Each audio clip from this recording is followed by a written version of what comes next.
Hello everyone, ঈদের দিনে আমরা চাচার বাসায় চলে গিয়েছিলাম। বিকেলে নাস্তায় চাচা চাচি অনেক খাবার দাবার করেছিল, লাচ্ছা সেমাই চটপটি তো না হলেই নয় ঝালের ভিতরে।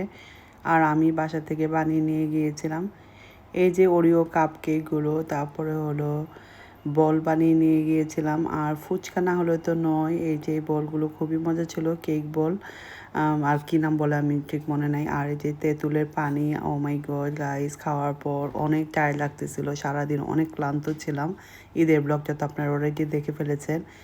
এটা হলো পরে চাচিকে বললাম চা দিতে, টার্কিশ টি বানিয়ে দিল চাচি, সাথে দিল আমাদের দেশীয় বিস্কিট, এই যে সুগার বিস্কিট যেটাকে বলে, টোস্ট বিস্কিট উইথ সুগার। আর চাচির মেয়ে মজা করে বানিয়ে নিয়েছিল তিরামিসু, খাবারের পর ডিজার্ট ছিল আমাদের তিরামিসু। চাচি pulao, tandoori chicken, potato fry, এই বাচ্চাদের দিয়ে দিলাম খাবার দাবার। আরও খাবার আসবে, রোস্ট ছিল, সালাদ, লেমন। খাবারে এই মাথা থেকে ও মাথা ভরে যাচ্ছে, মানে খাবার আসতেছে আর আমি এখানে একটু একটু করে ভিডিও করতেছি, এই জন্য এরকম লাগতেছে।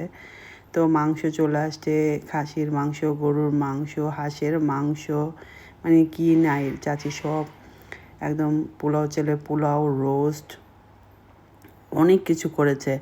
এত কিছু করার জন্য চাচিকে অসংখ্য ধন্যবাদ। আর ওই যে বোয়াল মাছ, তারপর চিংড়ি মাছ দিয়ে ঢেঁড়স ভাজি করেছিল, অনেক মজার। আমি এই যে বোয়াল মাছ আর ঢেঁড়স ভাজি দিয়ে খেয়েছি, কারণ আমার মাংস খেতে ইচ্ছে করতেছিল না। আর এক পিস আমি হাঁসের মাংস ট্রাই করছি, আর গরুর মাংস একটু ট্রাই করছি। তো গাইস, এই ছিল আজকের আমার ঈদের ছোটোখাটো একটা মিনি ব্লগ আপনার সাথে শেয়ার করে দিলাম। আর ফুল ব্লগটা অলরেডি আমার পেজে আছে, আপনার চাইলে দেখে আসতে পারেন। এই যে আমি ঢেঁড়স দিয়ে ভাত খাচ্ছি, অনেক মজা হয়েছে। থ্যাংক ইউ সো মাচ চাচা চাচিকে আমাদেরকে ইনভাইট করার জন্য ঈদের দিন।